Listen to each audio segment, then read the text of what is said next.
All right, we are live for the Eric Michaels Show, February 24th, Tuesday at 10 a.m. Eastern. We do this thing on Monday, Tuesdays, and Wednesdays. 99% of the time, the Tuesday shows, I like to start off with just me kind of buying cards, and then you guys can start calling the phone number. I'll drop it below here. I'll start answering questions in I don't know, 5-10 minutes. I actually haven't bought any cards this week so far. I'm headed to the Denver Card Show. I was able to buy some pretty good stuff over the past few weeks. So I'll have a nice inventory set up and should produce some good content.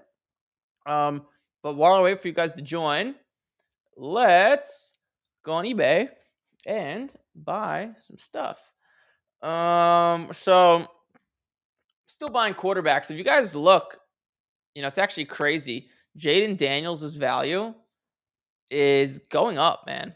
Like, you could have got it when I was saying to buy it, but you could have got it pretty low, and you could see it's up from 670-ish to $800, and it seems like it's just continuing to go up. Same thing with Michael Penix.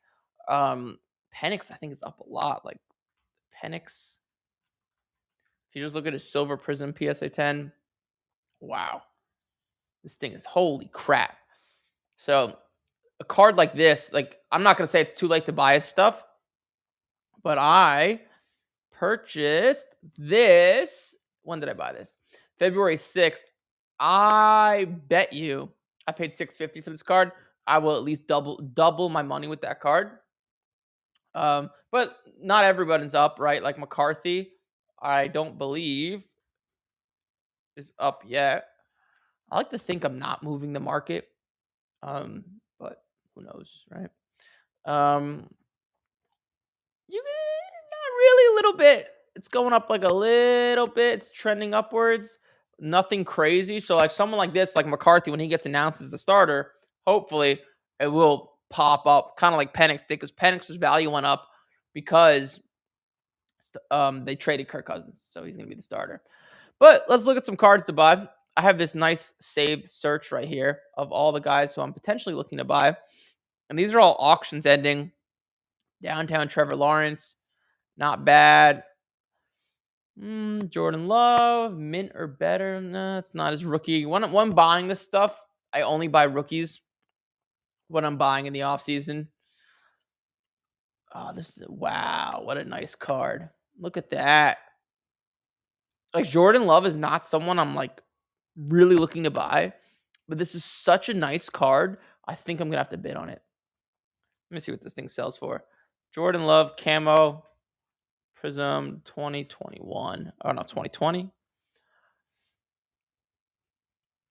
Wow. It's an expensive card.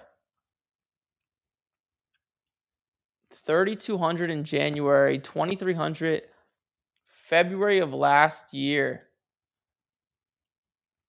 Interesting. I will bid on it, but not the amount that you guys think I will. That's a card I'm going to bid. I'm not going to bid in front of you guys because you guys steal my cards, I discovered, so can't do that anymore. But I'm going to bid on that card. I'm just saving it right here. Malik Willis stuff. Daniels. Wow. Nice card. This is a nice card. Yeah, it's a nice. That Penix at a 99, 9.5, 10. Let's see what these do. National Treasures, Penix at a 99. Any Beckett 9? No Beckett 9.5 sales, really? I don't believe it. Penix, National Treasures. Wow, there's none. Interesting. So a PSA 8 does $990.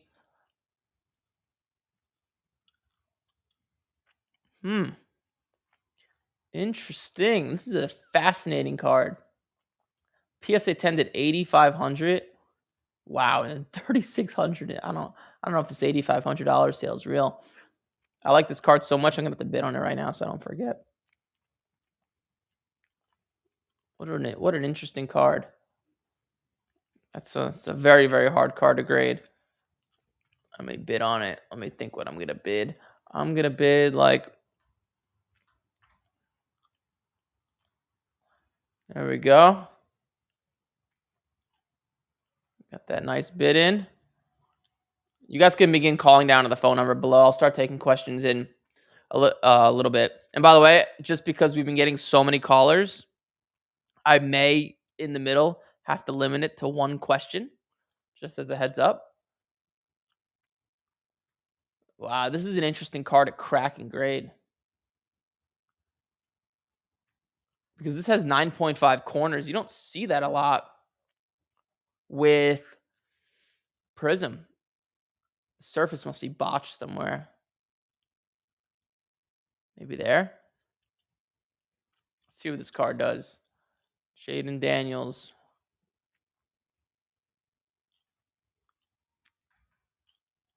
Jaden Daniels, snake skin,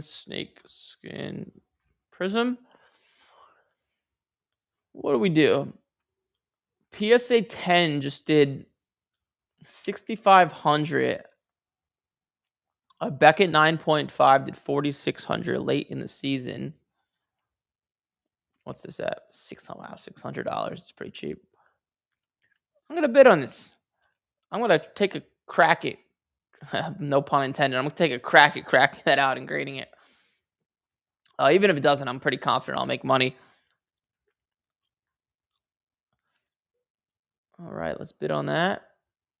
There's some good stuff on eBay right now. Let's see what else. Malik Willis, Gold Sparkle. Solid. Man, I got it cold in this content studio. Jordan Love, die cut. Jordan Love, tie. If this was a PSA 10, I might bid on it, but CJ Stroud, stained glass, not bad.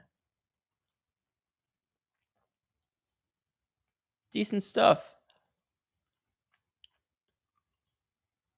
McCarthy, camo, auto, Red Wave Daniels. I'm picky, especially because I know I'm going to be buying a lot this weekend. I'm going to be going to the Denver card show, so I'm not crazy hard pressed. Well, got some nice stuff. But we could let the callers begin. You guys could begin calling into the phone number. I'm not sure if there's been anyone yet. Oh, is the phone off? The phone's off. Ha! Let me turn it on. I don't know if it's gonna save the callers that called in. Let's see. 2023 Bijan Robinson Red Sparkle. Will this card get any love? Not something I'd buy. It will get love because Bijan Robinson is very good, but I think you could put your money into something better if you want my honest opinion. All right, now the phone's on. If you did call, I'm not sure if it went through. So we'll let the queue start now. I apologize. You're doing great. Keep doing what you're doing. It's helping this old man learn the market so much faster than in the past. Bring back Polo Eric. I can't do that anymore. We have a dress code in the office. You're going to the Denver card show this weekend? Yes, I am. We got our first caller. Hey, you have Eric. You are live.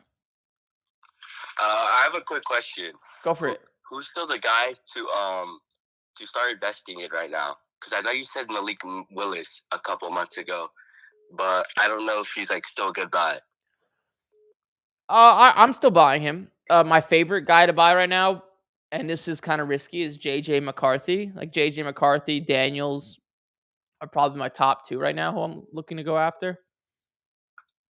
All right, thank you. Yeah, that's all I had for you. Sounds good, bro. Thank you. All right, thank you. Cool. All right, bye.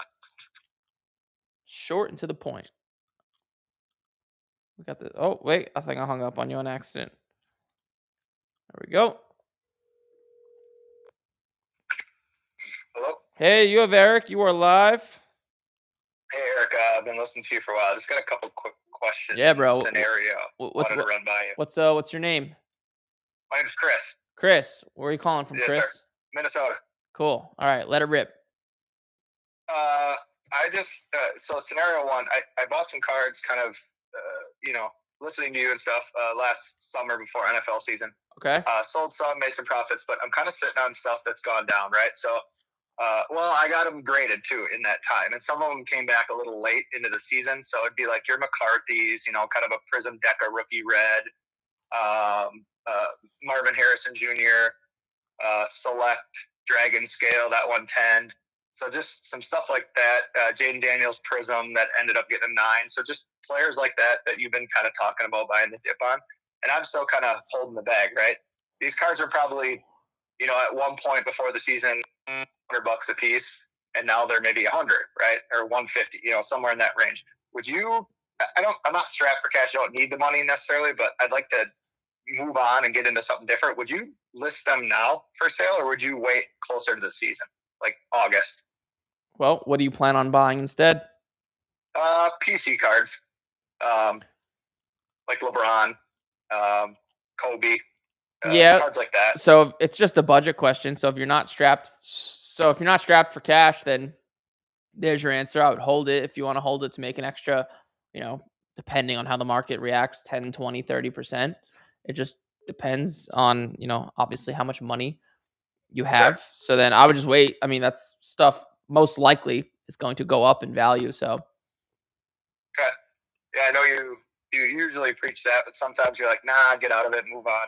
yeah, it's only the question is actually it's not a direct answer. It's dependent on the person's budget. Like if you told me that you only have $1,000 to spend, it's not worth. You might as well just cut your losses, take the cash, and start flipping right away because that's what's going to make you more money in the long run. It's just a budget dependent question, but you say you don't need the money, so there's your answer. Might as well hold Sure. it. Okay, thank you. The other thing, real quick too, I've had if you're familiar, it's the 2003 Topps, just a cardboard one, the LeBron rookie, and I've had that for years, just in raw, and I finally ended up sending it into PSA, and it graded an 8, and I cracked it because I just like I'm not an expert, but man, I've gone over that thing a million times with a magnifying glass and Kurt's card care, even like I've cleaned it, like it looks pristine to me. Like there is literally nothing I can find. Surface, everything. Would you suggest sending it back in or trying Beckett or? Let me look up the card. Hold on, let me look this up. No problem.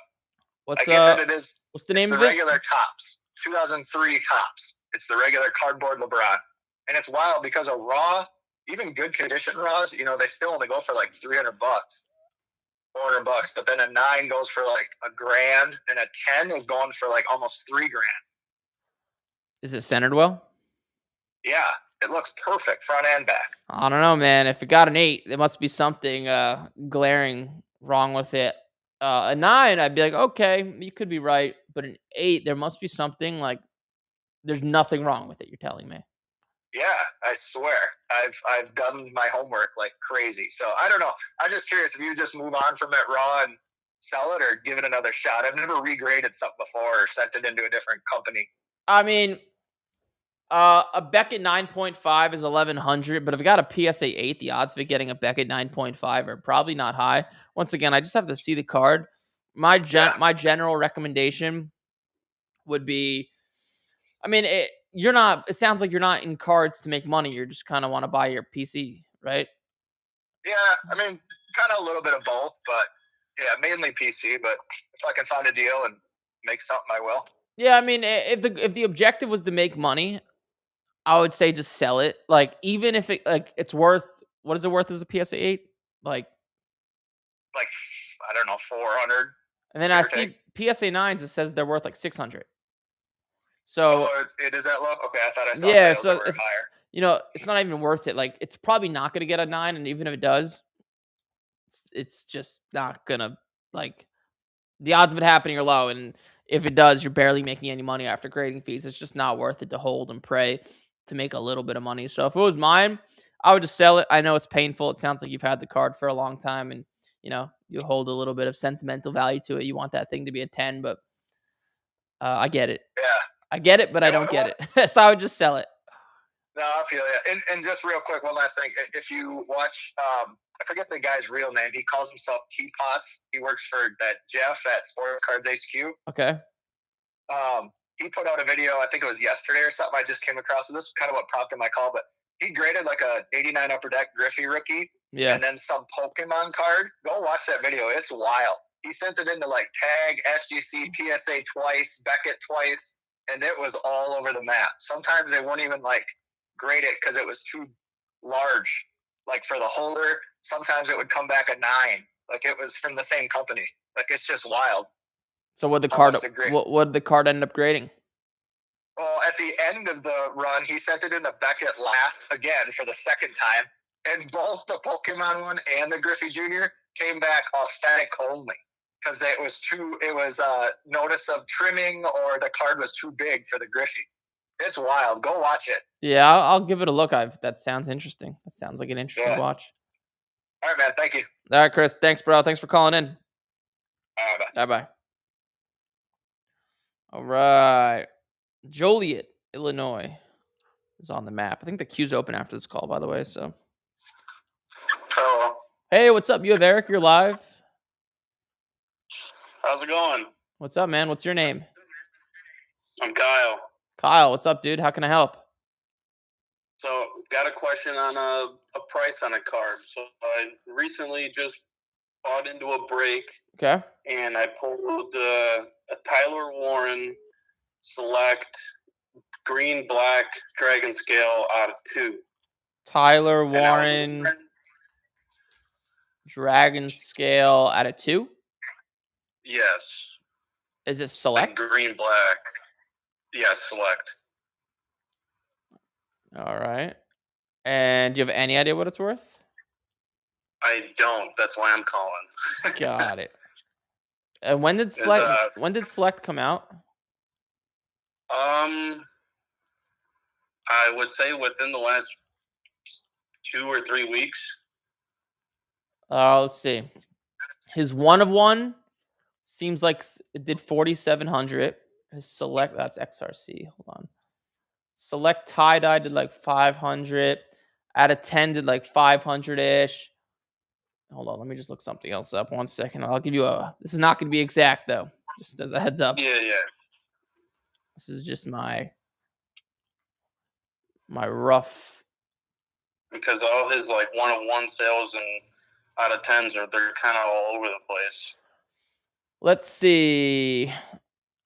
Zebra tie-dye. So I would say like it's not a die cut, right? It's like a square. No, it's just square, yep. If tie-dye out of 25 seems like it's worth like 260, I'd put the Dragon Scale like 700 to 1,000. Okay. Roughly in that range. It can go for 500 to 1,500, but like that's a rough range. All right, thank you. Thanks, bro. Thanks for calling in. Yep. Bye. All right, we got Mr. Oh wait, I think nope, we got you, Mr. Safe.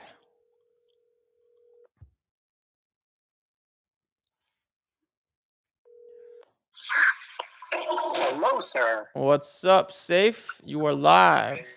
Good morning. How are you? Doing well. Better now that you're calling, man. Thank you. Appreciate that. Buried in 3 feet of snow. Yeah, I saw it. Sounds miserable. I mean, like we're used to it. That's fine. We cool. That's true. I'm complaining over here that it's like 50 degrees. Well, I mean, like, yeah, it's fine.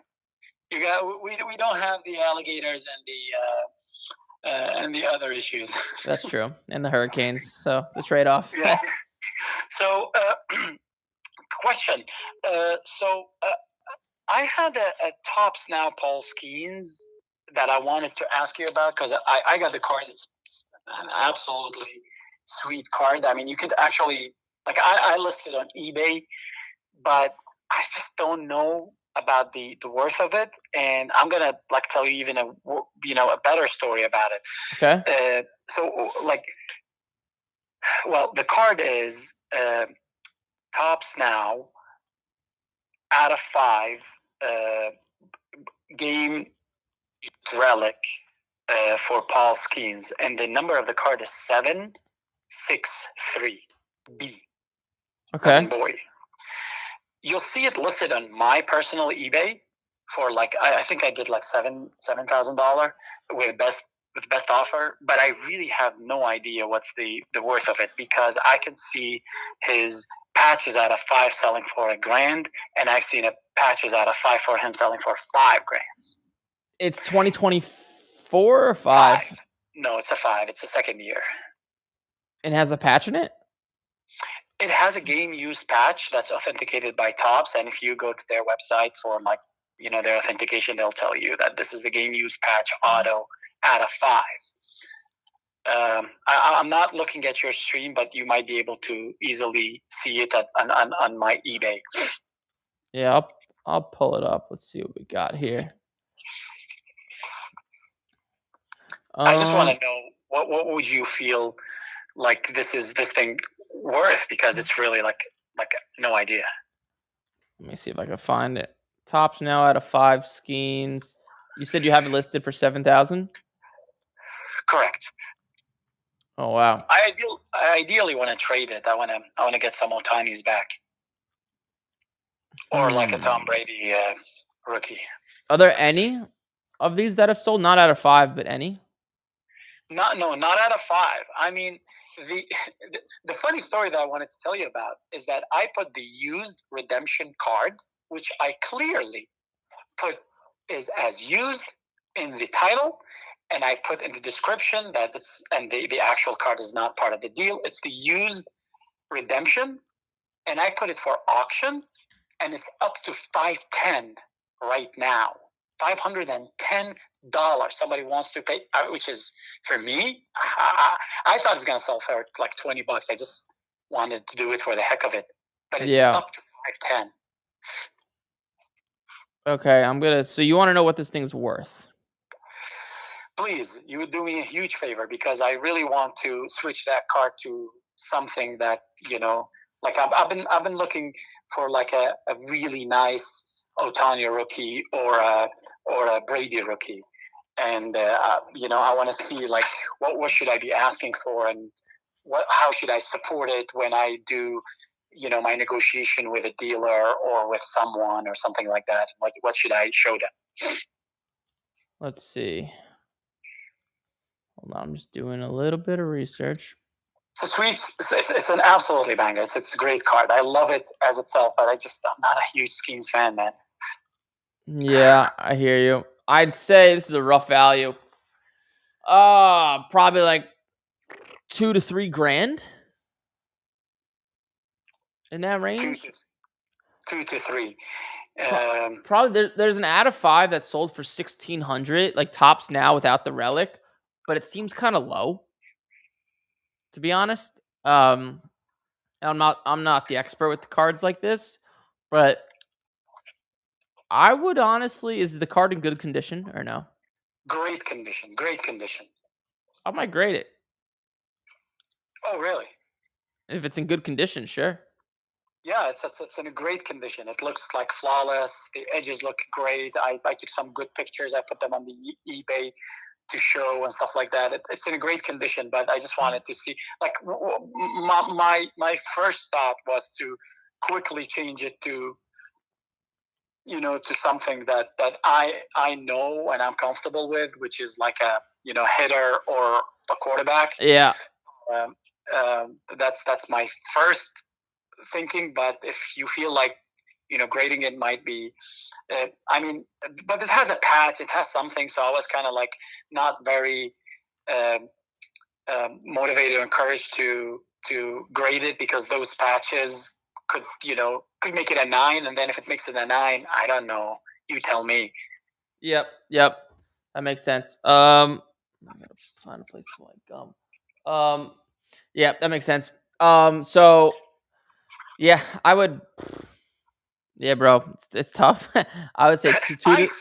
But the car does look like it looks like it's in good condition from me just looking at it. Oh, you're looking at it. Okay, cool. So it's in a great condition. It's really good. I wouldn't feel bad to grade it, but I'm just saying that if I grade it and spend, because I'm going to be upcharged probably for it, so it's gonna and it's going to come back probably like after beginning of the season. Not sure. No, it won't. I would use like the $150 service. Honestly, if you can't trade it by the beginning of the season, I might use the $150 service and then just auction it in like late March. Yep, not a bad idea. There is a big show.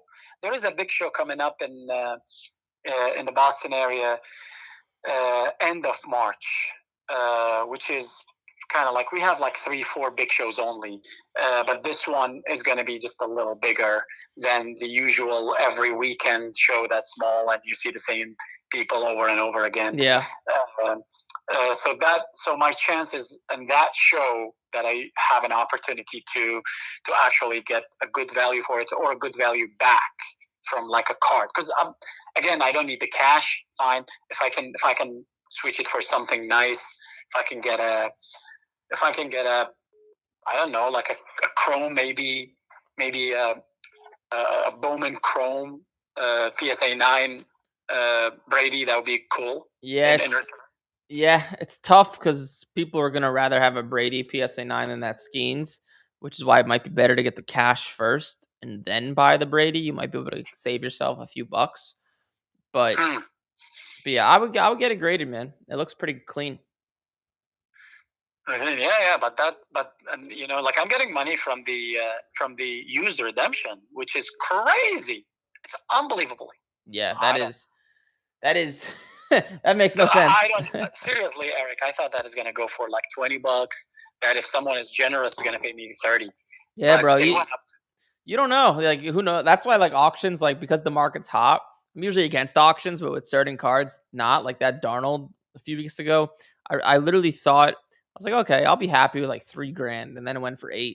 So, yeah, it's crazy. Oh, well. Just let it ride it while it's hot. Absolutely. And there's one thing that I would like you to do. Sure. For your show and for your listeners, that's good. Is that if you announce where you're going to be set up, and maybe we can visit you as your listeners, you know, like especially for the big ones. Yeah, I'll put it on my Instagram story, but yeah, I try to announce it, but I will be this weekend at the Denver card show, so a little far from you. Oh, excellent. No, it's like, yeah, doesn't like I don't care if I travel, like, you know, if you are in the, like, for example, the New York area, the New Jersey area where you grew up, and maybe it's a good idea to kind of like swing by, see what's going on, and just kind of see the show, meet with you in person, and put a face. Yeah, you're 100% right. Well, what I'm gonna start doing, this within our program, is hosting like local regional meetups. Some I'll be at, some I won't be. But people who are not students will be invited. So, and I'll be at some of them. So that's something I'll announce and people could go to. But it'll be on like a limited basis for people that aren't students able to go. Excellent. Well, thank you so much. I don't want to take a lot of your time. I appreciate your insight. But you think $2,000 to $3,000 is what's gonna? Yep, that'd be my guess. Okay. Fair enough. Thank you so much. All right, safe. Talk to you later. Appreciate it. All right, bye. Oh, wow. All right, the queue is full. All right. I think I may have to implement the one question rule here.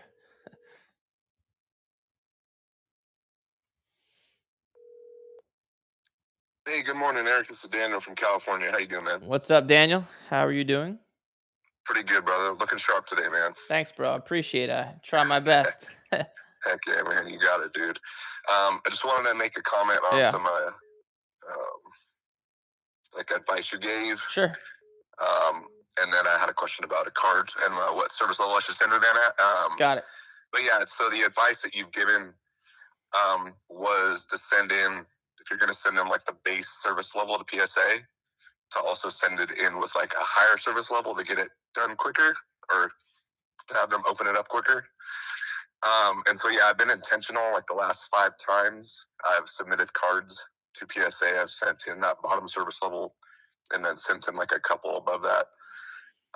And yes, like 5 out of 5 times it has worked. So I don't know that if PSA will ever admit, you know, that that's how it goes, but probably not. But that's the reality.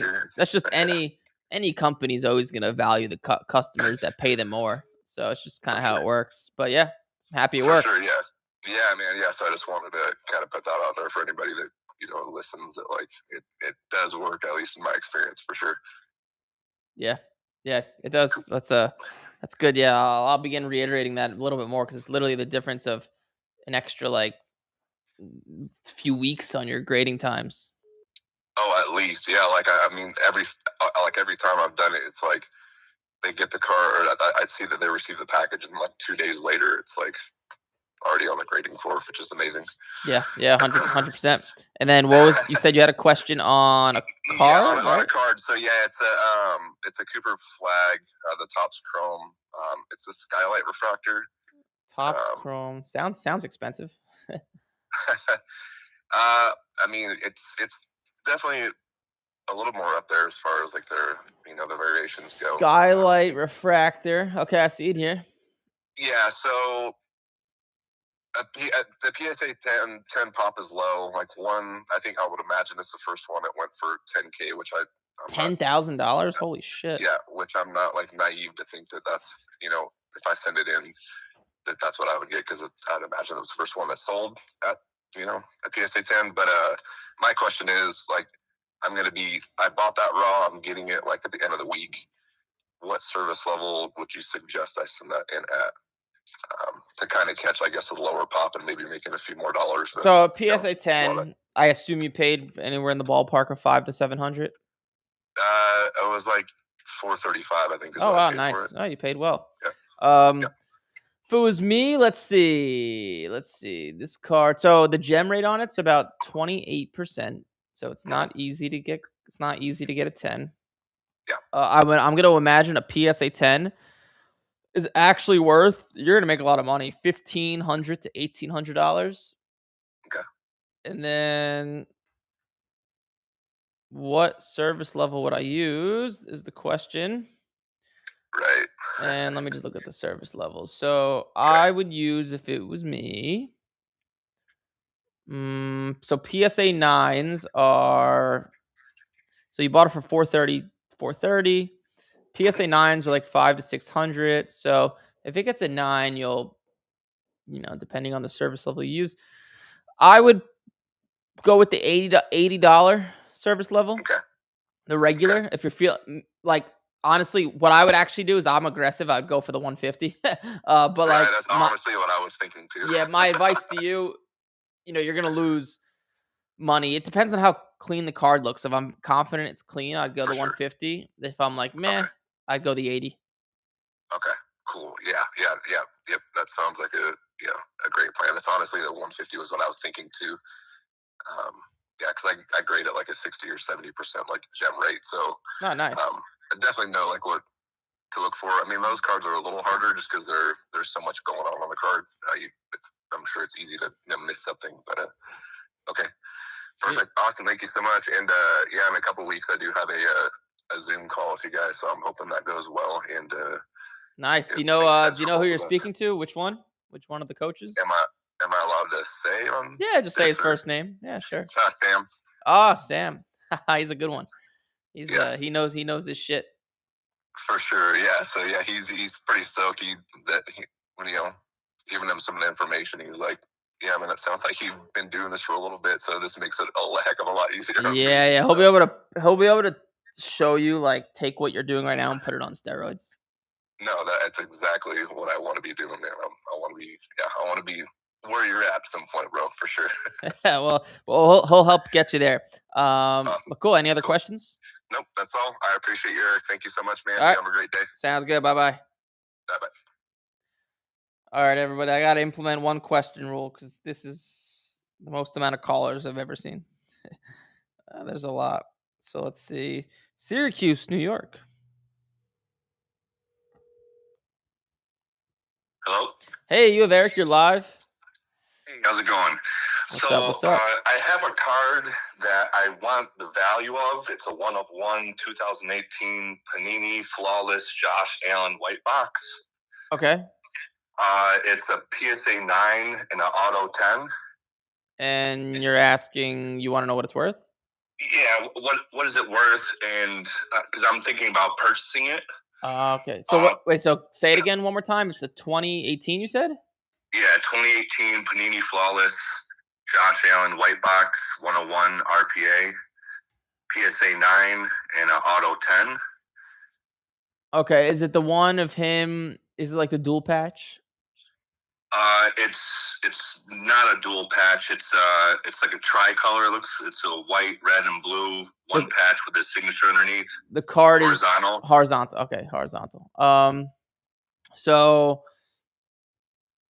do you want me to just spit out a value as to what I think it's worth, or do you want it's to? It's hard with 1-on-1s, and especially with Flawless 2018. I mean, I don't know if there's any valuable or not valuable comps, but like if there's any like consistent comps on how you would comp that. There's not a lot. Also, how liquid is it? You know what I mean? Like, because I would think it's a big card. Is it worth putting it on Golden, or is it something I should keep in my PC and I wait out until hopefully he wins a Super Bowl or something? Okay. Well, so. Is your intention to hold it long term? I was thinking about holding it long term. I'm just nervous a little bit about if he doesn't win a Super Bowl. Is his value still going to be high?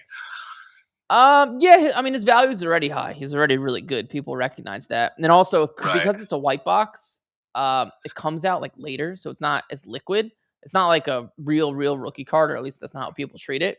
So let me help you out. So first off, just to give you a value on the card to directly answer your question, there was a sale in December of 2024. So all I'm gonna do is look at what his value was back then to now and just compare it. So in 24 of December, his Contenders PSA 10 was like $4,000, and it's about the same-ish. So the card's probably worth about $4,500 roughly. But if your intention is to buy something and hold it for that price, I'd much rather you buy a Contenders PSA 10, like the one on my screen. It sells for about the same, actually, and it's much more liquid. Okay.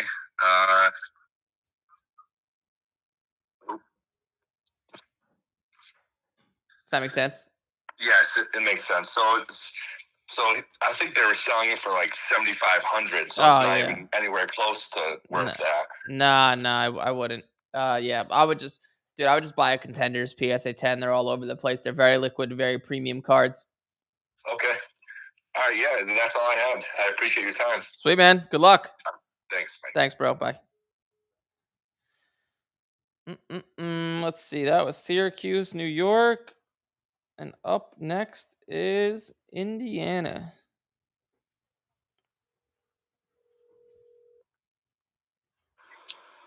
Hello, how we doing? Hey, you have Eric. You are live. What's up, Eric? How you doing? This is Quentin. How are you doing, man? Quinn, are you a first-time caller? Yes, I am, man. Appreciate the taking my call. Yeah, Just bro. had a quick and easy question for you, kind of. Go for it. What do you think about the Mike Baker authentication services? The gold, the silver, the black diamonds that you see on certain high-end slabs. And how would you say? Because right now I just sent in a 2018 Kobe Kaboom to them, and I've never used their authentic before, and I want to know if I get it back, how would you price it differently than the others? So you're talking to somebody that doesn't mess around with that stuff, because okay, so like usually depending on the card, it can get a 10 to 20% bump ish. Okay. But some people like me disregard it. And I don't want anything to do with it because I don't want the card and then me having to go back and forth whether it means something or it doesn't, because I don't want to do that. But generally, if it's a gold, it increases the value a little bit. I don't think the juice is worth the squeeze, and that's why I don't do it. And how long does it take to get back to you? Usually it's like anywhere from 3 to 5 business days. It's pretty fast. From what I've heard. I'd imagine it's fast. So, and then if it gets a silver sometimes, or whatever, what's it called? Silver, the second one? Yeah. Silver. I've seen it, like no one likes a silver on their card. So it does ruin liquidity a little bit, but can you take it off? Yeah, you can take it off. It's just that it'll always be live in their database. I see. Yeah, no one's really gonna check that. So Yeah, I don't mess around with it. I just think it complicates things, and I want to move things faster and not have them less liquid. So it increases value a little bit. It's not for me. That's why I don't do it. I'm not saying it doesn't work. I'm sure what he does is valid. I'm sure he's actually knows what he's Yeah, doing. no. But I just see a lot of like fanatics collect auctions that are on like that are up, and then they have a lot of NBA diamonds, and then they're asking a big premium for it. And I know that a lot of people kind of just want to stick with their slab and their grade and not have something additional to deal with. I mean, yeah. I mean, also it's a question that's on a per card basis. So if you think your card looks really good and you could get 40 or 50% more if it gets a gold and a silver, nothing happens to the value of the card, and it's worth sending in, obviously. But that usually doesn't happen. So, it might bring more of a premium on cards that are like, like Kobe rookies and stuff rather than modern. But that's just my viewpoint. So I don't mess around with it really all too much. Awesome, man. I just wanted to get your opinion on it. I figured I'd shoot in and give a call. I appreciate it, man. Thank you. Quinn, I appreciate you calling in. Call back in again. Will do. Bye-bye. All right, bye-bye. All right, that was Quinn from Indiana, and this is North Carolina. I know, you West Coast folks, not a lot of you guys. It's early over there.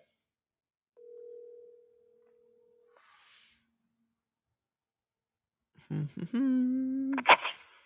this is Andy. Andy, you have Eric. You're live. You hear me? Hello? Yeah, you hear me? It's Eric. Hey, Eric, it's Andy. How are you doing, man? What's up, dude? How can I help? Dude, you're freaking awesome and a total inspiration to me for like years. And I just appreciate everything. I'm from Baton Rouge, but I live in North Carolina right now. But you're just amazing. But I must ask. I just sit here and help people with sports cards. What makes me amazing? Well, because you take the time to do it, and fair enough, and simplify things, and that's important to me. I appreciate it. I know you don't. It's really only one question because you're bombarded, but these might go. This might be really quick for you. The first one is I've got a card, and I just don't know what it is. I just don't know the meaning of it. It's a DeAndre Hopkins Donruss Elite, and the logo on the top left is completely all black, and I haven't seen another one like that. Do you know what that means? What year is the card from? It is, I believe, 23 to 24. Yeah, the card's probably not came out of a retail box of all things, but I cannot figure out what in the world the card is. Yeah, well, the card's probably worth a few dollars at best. If that you're curious about value. I haven't seen anything else like it on it's 24. Sorry, it's 2024 Donruss Elite, but the logo's all black on the top left, and I just have not seen another one anywhere on eBay. I looked through message groups and could not find anything, and was just wondering if you had any idea. Could be if you're saying it's different, it could be a mistake in manufacturing, but it looks like they're all black from what I'm looking at. Right? Okay, well, I think. Yeah, the whole thing's like covered up, and you can't like even see like the E hardly. Yeah, I wouldn't worry about it. I wouldn't. I don't think it means anything. This would be my opinion. Can I ask you one more really quick question? Yeah, go for it. I have the new 2025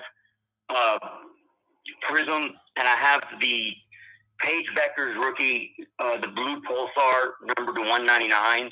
I saw two on eBay that went for over 300. Can you give me an idea of what you would sell it for raw? It's in excellent condition. I was going to do just a price with the or best offer. I was thinking 325 or best offer. Do you think? Well, did you look it up what it sells for, raw? They sold one 2 days ago for $312 something, and last month there was one for $375 that sold. $375 were best offer. Those were the only two sales that I. What is it? It's blue what? I couldn't believe. I really didn't think it was going to be worth that much. But what is it? Blue what? Considering it came out of a retail box, but it's a page vector numbered out of 199. A blue pulsar. Pulsar. Got it. Rookie card. It's a variation. Yeah, last one at 315. Is it? Yeah, I would do 375 or best offers fair. If it's in good, is it in good condition? Yeah, it's in excellent condition. Corners are great. Centering is great. I was just trying to do a quick sale to get it off my hand. That's why I was thinking 325. Yeah, if it's in if you think that's too low, then if it's in good condition, I might auction it because you'll get a premium because you're gonna get people fighting for it because they want to grade it. So if it looks in good condition, you could put in the title and the description, never graded, very good centering, excellent condition. That'll get people excited and it'll probably go for like closer to $400. Okay. Yeah, I honestly thought when I got it, it was going to be like a $30 card. No, definitely not. That's a nice card. Yeah. Well, thank you, man. I'm not going to take up any more of your time, and I'll call back another day to ask you some collection question because I'm overloaded with my collection from years and years and years. It sounds good. Sounds good, Andy. We'll be live tomorrow, so feel free to call in tomorrow. Thank you, and thank you again for everything you do. I appreciate your time and help. Thank you so good. much, man. Thanks, bro. Appreciate it. Have a great day. You too. All right. Paige Beckers. Cards sell well. That was North Carolina. And this is Nashville, Tennessee. I don't think I've called you yet, right? It's confusing.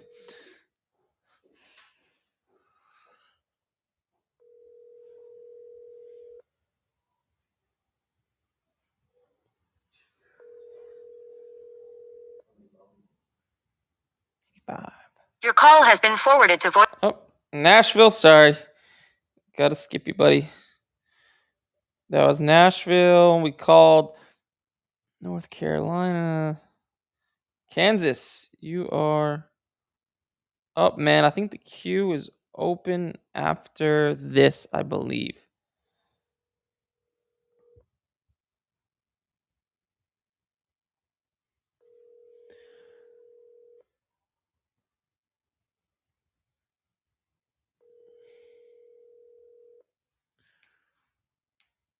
Your call has been forwarded to voicemail. 2 no answers in a row. I think that's the whole queue, if I'm not mistaken. Yeah, that would be the whole queue. Let's see if there's any questions in the chat. What grading company was he referring to? Probably PSA. I have a purple rated Wemby and a PSA 10 shirt. I try to sell now, wait for the playoffs. If I were you, I would sell it now. It's my personal opinion. He's from Boston, not Austin. Stop glazing. I'm not sure who was glazing. But cool. Oh, wait. There he is. Oh, you saved the number, baby. I did. What's up, man? Hey, what's going on, Eric? Nothing much. I was gonna call you Bubala like you do to me. Well, I was gonna say looking sharp, Bubala. I appreciate it. Yeah, we implemented a new dress code in the office. Yeah, I see, and I noticed you got the Arthur Avenue gold chain. How you doing? Hey, I just called to say hello, kind of shoot the breeze a little bit. I wanted to say, and maybe it's a funny story.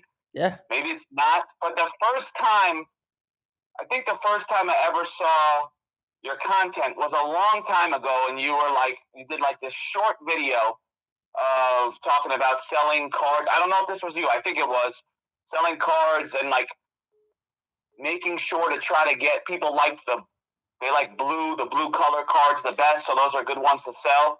And then I hadn't seen stuff from you in a long time. Then I saw these videos. I was like, wait a second, is that the same guy? Anyway, I remember seeing the first video and being like, I feel like this guy's giving us good information. And, many years, was it months later, I saw you again and still doing the same thing, which is awesome. But the first time I saw you on this platform where you were doing the show from the desk and you were wearing the sweatshirt before you cut it up, Yeah. I swore that the sweatshirt initials on your sweatshirt, and this is another reason why I was like, I really like this guy. I thought the sweatshirt said MLIF. So I thought your company was MILF whatever product. So I was like, whoa, this guy's crazy, right? So, but then I realized it was MLP, right? But what I was going to say is, I think would be a sharp look for you. Tell me. Is if you got yourself an MLP like lapel pin or some kind of insignia. Yes. And made all your employees give them all like a lapel pin to wear around. So everyone recognized it or, symbolize it or whatever. It's funny you say that. That is literally exactly what we're in the process of doing. Is getting a nice, shiny, bold pin for everybody to wear. So yes, that is Sweet. Yeah, we got it from, like, the reason we're dressed like this is because we're trying to emulate insurance companies because they have some of the best culture. And a lot of them wear suits like I'm wearing. But yeah, it's fun. It's funny you say that. That is exactly what they do with the big lapel pins. Yeah, awesome. You can give your top guys like pins that say 10, and then the guys who are stepping it up like 9s and 8s, the really bad ones, you give them like 5s. Yeah, honestly, I would like to do that. Sweet. And then you can, down the line, you can make some ridiculously funny commercials, hopefully. That's true. That is true. We have some we can make some funny. We run ads in the local Tampa area to like recruit people, and we can make some funny stuff like, if you're in our office and you suck, you're going to be wearing a 5 out of 10. but if you're good, you'll be wearing a 10 out of 10. Sweet. So one question about this Denver card show. Is this like one of the card shows that's a big one or a small one? It's a big one. So to be honest, I've never went. Apparently it's 1,000-ish tables or close to, or six. What'd you say, Coffee? 600? 600 to 700 tables. So it should be really big. Never been. It's kind of a risk. My CMO booked it, and then I was like, "What the fuck?" Because I didn't believe it was a big one. But apparently it is big. So we shall see. But it should be good. Do you ski or no? You just play tennis? I snowboard. I could snowboard. I can get down a double black diamond with. Oh well, okay. So you're gonna snowboard this weekend too? If I had the time, I would. But we do it so quick. Like, we usually fly in Thursday night, and I'm out of there by Saturday midday. So no, probably not. And also the mountains, like Aspen and Vail, they're not that close to Denver. I think they're like 2 hours. Yeah, that's what I heard. I heard that's Denver is good skiing, but things are far. When you want to go skiing in the city, Salt Lake City is the spot to go because all the really good mountains like Snowbird and a bunch of others are literally like within a 30-minute drive from downtown Salt Lake City. Yeah. I've been to Park City. Park City is a great place, but I don't think out west they've gotten a lot of snow this year. I saw Park City. It was like grass. Like, there was no snow on the mountains. Yeah. No, you're exactly right. The time to ski. This is like the year for the Northeast. The 1 year in like a lifetime to ski in the Northeast is now because we've been getting all the snow, as as your other callers have told you, like the first largest snowfall in like 10 years. But yeah, normally it's out west, but I think this is the year to ski in the Northeast. Yeah. Sure. Out west though, it is when it does snow, it is way better. Like, the snow's way fluffier as opposed to like Vermont. It's very icy. Yeah. But yeah. So no skiing, but I will be going to an Avalanche game, so that's good. Oh, sweet. All right. Cool. Wait, so at this card show, this is the type of card show that I was watching one of your videos. You said like at a bigger card show, better to set a table up and wait for the like people to come to you, and that's where you get really good deals. People want to sell you stuff. Yes. Is that accurate? Yeah, setting up is better than walking around, just in general. You just get better deals. You're able to sell your stuff for more and get better deals from people walking around because, just common sense, right? You'd rather do a deal with a regular person than a vendor who's, flown and traveled and has expenses and such. So yeah, setting up, you get some pretty sick deals. Like the last card show I was at, and these are totally random. I bought or traded for an Andrew Nemhard black and gold prism PSA 10, which he's a good player. He's averaging like 19 a game. But one just sold for 3,700, and the kid really wanted Ohtani. I had some Ohtani, and I traded $2,300 in value to him. Awesome. Did you already get rid of the Nemhard already? No, I'm just gonna bring it to the next show, and I'm sure someone will take it for like trade or something. But not still in the showcase. Sweet. Yeah. So again, the big card show is better for people to come to, but the small card shows, you're saying, for somebody like a patron to go, that's where you could get good deals from the dealers and stuff like that. Yeah, and like the small card shows, there's no absolutes, obviously, but doing deals with like locals who don't have to travel across the country to go to the show. These are just regular local people, and they're just going to give you much better deals in general. So, and a smaller card show is comprised of all of that, obviously, as opposed to a big card show. But these people exist at the big card shows too. Like there's local Denver people that are going to go to it, obviously. So there's no like absolutes, but just setting up in general is just, you're going to make more money. Got you. Okay, good to know. And where are you getting your suits from? You going to Suit Supply over there in Tampa? No, there's a store called State and Liberty. It's kind of expensive, but they specialize in athletic suits. So even though it looks like nice and crispy, it's actually like stretchy and it's pretty comfortable. Do they tailor it too, or it comes like just inside? No tailor. I have this asshole tailor I brought my stuff to. Is terrible and overcharges and is grumpy, so I'm gonna stop using them. But no, they don't tailor. There's honestly, I mean, the suit looks good, man, but in my experience, there's nothing like getting a legit tailor to hook your stuff up, but it doesn't look like these suits need it. That's why. Yeah, they needed a little bit more on the pants, but yeah, I got to find a good tailor in Tampa because the one I went to, wow, bad.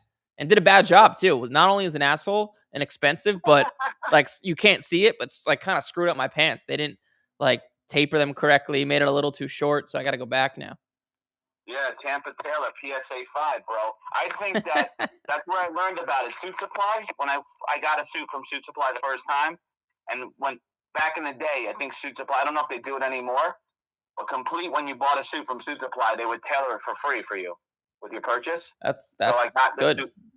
I got the suit tailored, and it was like night and day. Like those suits look pretty good on the rack. They're doing like their I guess line of work is they kind of like emulate. I'm not sure exactly, but they're emulating like Savile Row in a way. But anyway, they look good on the rack, but you put them on, some of them are way too big. Yep. Like the difference between me in a tailored suit versus a non-tailored suit was like night and day. It was crazy. So I was like, this is the move right here. You can get any suit, and if you tailor it well, you're going to look like way better than even if the suit was like Brioni, some ridiculously expensive suit. You get it tailored. A cheap suit will look better than a non-tailored, really expensive suit. Oh, 100%. Yeah, I just got to find a way. I need to find a reliable tailor so I can just buy suits online, ship it right to them. They do their thing, then they ship it to the office. So I never need to touch them. And they just come ready. That's okay. You know what I'm saying? If you get the time, you check out Suit Supply in Tampa and see if they still do it. Cool. Yeah, I'll Suit Supply in Tampa. I will mark that down. Yeah. It's in what's that? It's in that nice area, Hyde Park over there. Yep. Yeah. Oh yeah. Merv's spending money over here in Tampa. Hey! I just know what's going on. I'm not spending the money. I just know what's going on. Oh, cool. Let me hop to the next caller because the queue's built up. Yeah, bro. Call back in. All right, I'll talk to you soon, all right? All right, Murph. Later. All right, Marysville, California.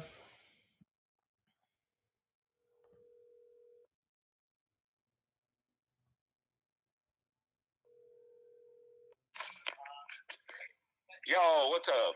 What's up? You have Eric? You're live? What's up, Eric? It's Frank from Northern California again. What's up? You said Craig? Frank. Oh, Frank. Sorry. I gotta save these contacts. I keep telling myself to do that, but no, you're good, man. Busy man, dude. Hey, calling in really quick. I wanted your opinion on something with Panini product. I have some Luca autos. Yeah. With their licensing changing, what's your play? Is this gonna make the product that has logos on it and autos, on-card autos, more valuable once the licensee's removed? And is that going to increase value or no? No, it won't. All right. Okay. That was my question. I wanted to know how we play this. Do I dump what I want Nah, to dump it's now? just like just because I always give this example, just because Topps lost the license like 12 years ago or whatever it was, doesn't mean just Topps Chrome LeBron card shot up in value. They didn't. It's just like if a player plays well, it'll go up. If not, it won't go up.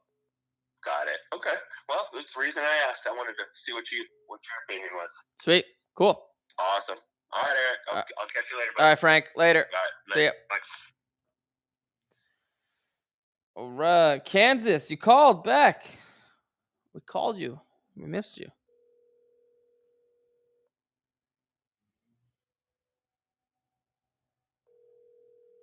No, you're not going to answer again? No way. Hello? Hey, you have Eric. You're live. Hey, how's it going? What's up, dude? How can I help? What's your name? Yeah, this is Lars from Kansas. You said Lars? Yeah, like Metallica drummer, you know what I mean? Ah, sweet. Cool name. Appreciate it. So I'm not going to take up too much of your time, but I got a few questions, and I'll try to be efficient for you. So the first one is a card question, but I know obviously we're trying to get graded cards back by baseball season, MLB season, but I just kind of ran into and acquired a Roman Anthony auto. It's nothing huge, 200. It's raw, 500 for PSA 10, but it does have a 63% gem rate, and so. But I'm kind of nervous, I kind of hearing you talk and those kind of things about it dropping a lot and then not having enough room. So do I sell it raw before season starts, like, a week before season, or do I go get it graded and get it back, in a couple months or whatever? That's a good question. And I would say it depends on your budget. So it's risky because the card's only worth $200. So you have to use, honestly, even though the card's only worth $200, I would just use the $75 service if you're saying it's in good condition, and then you're not going to double your money, but you'll make like $150, $200. So it gets a 10. You'll lose probably like $100 if it gets a 9, and just rush it so you have it back before the season. Even though the card's only worth $200, I think that's the best economical route, in my opinion. Perfect. Yeah, that's kind of what I was thinking. I was definitely thinking about doing if I was going to grade it the faster service, so to get it back as close to season as possible. So I appreciate it. Yeah, that's what I would do. Cool. And then kind of just the next general question that I have, when you're dealing with bigger cards, I have a 1-to-1 and kind of things like that. How stingy are you on kind of your price that you set? So, I'm getting a lot of offers on kind of bigger cards that obviously people trying to flip too, but at 80 or 90%. So how set are you on what you have your value on when you entertain offers? Like, hey man, I'm going to take, do you take 90% for those 85% so you can reinvest it, or kind of what's your strategies when it comes to bigger cards on how much room you're willing to give people? So a good example of this is, so generally I'll sell cards, almost all my cards at under comps, like 90% to 95%. If you ever see one, if you ever go to the Eric Michaels YouTube channel and go to the live section, the connection kind of sucks. We're working on it, but I'll live stream myself at a card show, and then you'll see a lot of the cards people inquire about, I sell right away. Like, people are shocked I'm under comps, and the reason for that. So let's say you have let's take this Roman Anthony card. Let's say it gets a 10, right? And it's worth $500. You could try to get $500 for it, but as you know, people don't like to pay full comps. Everyone likes a discount. So you might take a month for that card to, sell for $500. Wouldn't you rather sell it for $475 right away because people just want a deal? You become the guy that is actually fair. So you build more relationships, which means you're able to sell cards faster, move cards faster, get more contacts, and you actually make more money because that $475 to you today is worth more than having $500 in a month. Does that make sense? Absolutely. Yeah, just kind of opportunity cost, right? Exactly. So the answer is slightly below comps. It makes a world of difference. And even if you're going to lose money, so be it. It's part of the game. But that's kind of how I roll. So when it comes to like something like that 101, you know, there's obviously it's the first to market for it. It's I don't know how you say his name, Hae-Sung Kim from the Dodgers, but it's the logo fractor version. The Sapphire version just went for 1,400. So like, you know, I'm creating a comp in my head on what I think it is, but obviously there's no set price on it. So how much room on what you have in your head you give? Does that make sense? So like, obviously people are going to go back and forth on how much they think it's worth.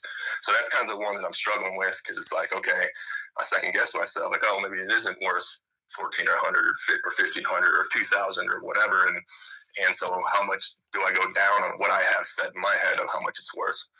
I mean, what'd you pay for it? Not very much. I got lucky. It's actually, well, it's kind of like it's my buddies. I kind of consign Okay. for some collections, and so I take like 20% of it. It's kind of a good deal. So it's his. I want to do him right. So it's like I treat them like they're my own cards. You know, like when I do that for other people. Yeah. So I stay away from 1-on-1s for that exact reason. They're a pain in the ass to move because people are so hesitant on the value. But I would stick at your value if you're getting offers close, and then just auction it the last week of March if you can't move it, and it'll probably get to your number, to be honest. So that's what I would do. It depends on how big the card is. If the card's like $5,000 to $10,000 plus, I don't want to auction that. I'll just start lowering and lowering my value, and eventually I'll just trade it, because usually trading you're able to get what you want or close to it. But it depends on the type of card. Like if I'm very certain the value, then I'll stick to it. If it's like a weird card, which I don't really buy much, so I don't have much experience, then I'll just start lowering and lowering. So it's like a card dependent thing. Yeah, that makes sense for sure. Cool. Yeah, that answered my question. And then the last thing, and I'm sure a lot of people are in the same boat, but I don't know, like, so I'm, you know, I buy and grade and flip, and a lot of the strategies that you talk about, same thing. Yeah. But it's kind of, I don't know if I get bored. I just like keeping myself busy, but I have a lot of, you know, a few different things that I do as well with it. You know, I know you do, but I'm fairly new. I'm only 2 years in, but you know, doing things like I told you about the consignment, also shows, getting tables, right, taking raw, you know, flipping cards, also stream and things like that. But I feel like, you know, that's kind of taken away from my ability to send in the amount of cards that I want to. Like I got a stack of 50 that I haven't sent in just because I haven't got to them. And so like one thing I'm struggling with is do I kind of curb all that other stuff so I can focus on grading and flipping and build my bankroll up and then start doing all that stuff, or can I build it all together? It's a tremendous question. And what do you do for work? I'm a math teacher, so hopefully my principal's not listening right now. So what kind of had to sneak away during plan. What kind of math? What kind of math do you teach? Algebra 1, Algebra 2. Oh, nice. So you're a high school teacher. High school, yeah. You know, this is random, but so my mom's a math teacher at a university. That's awesome. And That's cool. my mom, like, I thank her for her brain. She like double majored in like computer science and math at NYU, and that fancy award for getting what's it called? Cum laude, or what's that thing? Oh yeah. Whatever. Cum laude. I think that's it. Yeah, cum laude. Like she's yeah, that fancy award. And in high school, I took AP Calculus, I think my junior year, and I just crushed it, right? And then, do they still do AP exams at the end of the year? They do, yeah. So, I mean, a lot of kids now are they offer a lot of college classes in high school, you know. So, where do you live? Easier route to it. Wichita, Kansas. Okay, got it. So I think it was my junior year. I was in AP Government, AP US History. I think they called it APUSH 1, and then AP Calculus. So I took all these AP exams. The AP Calculus exam, I walked out of there and I was like, I literally got every fucking question right. Like I nailed it. Like I was so certain on every single thing I did, and I got a 2. 2 out of 5, which is not good for those of you guys listening. And the AP, that's my exact score too, so that's funny. Yeah. And I thought the same thing. Yeah, it's crazy. And then AP Government and AP US History, I cheated on with my friend who was sitting next to me, but we both didn't know anything. Like we both were like so confused. It was like the cheating did nothing because we just knew nothing. And we got 4s on both of them. It made no sense. Like literally no sense. I don't know. It just brings up memories of high school. But that's probably why you're good at sports cards, because you're obviously good with numbers. Definitely. So yeah. I love